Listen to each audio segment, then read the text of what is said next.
Allez, pour le tout dernier coup de fil, nous partons en Israël, où le smartphone règne en maître. Bonjour Franck.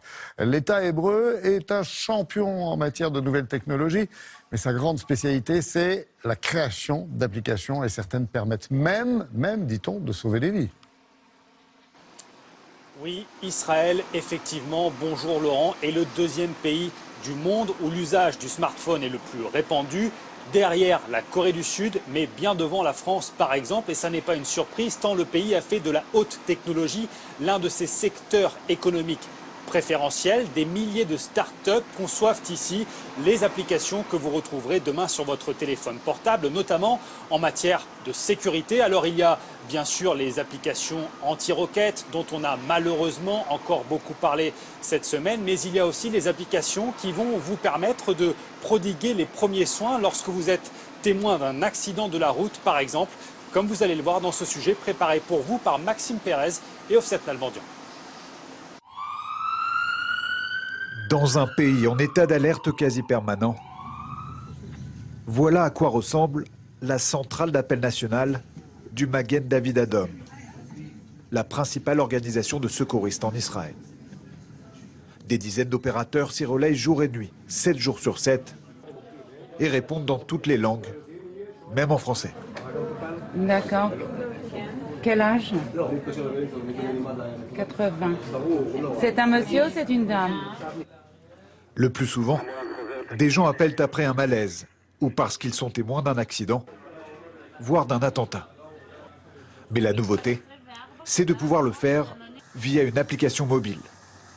Dans cette simulation, cet homme dit ressentir des contractions à la poitrine. Il active la vidéo de son téléphone et peut directement communiquer avec une opératrice. Ça y est, je vous vois. Rapprochez s'il vous plaît le téléphone de votre visage. Avec le doigt, montrez-moi où vous ressentez une douleur. Voilà, c'est ici. J'ai mal.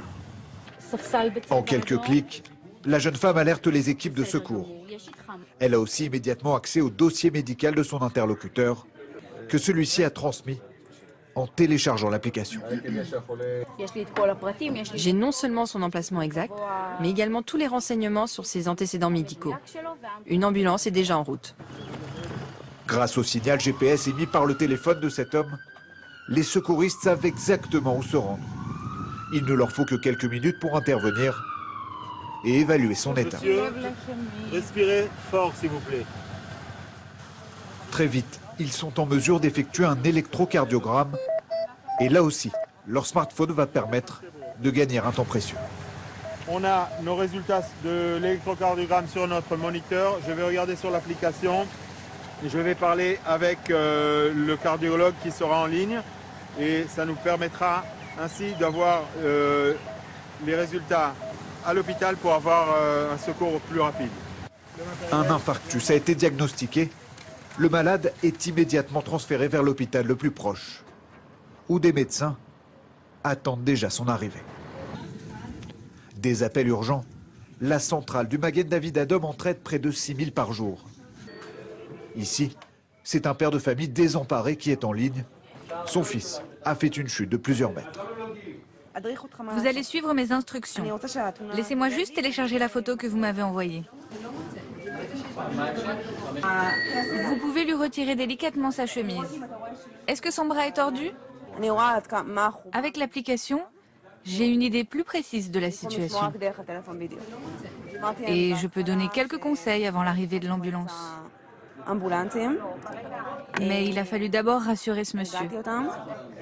Pour le directeur des secouristes israéliens, les smartphones ont littéralement changé la donne. Dans cette salle, on se bat pour la vie minute après minute. Et grâce à ce genre de technologie mobile, les règles du jeu ont changé. Nous avons réduit notre temps d'intervention. Et les secours ne sont pas les seuls à utiliser les smartphones. L'armée israélienne s'y mise elle aussi il y a quelques années, avec une application qui prévient les citoyens en cas de tir de roquettes ou d'autres dangers imminents.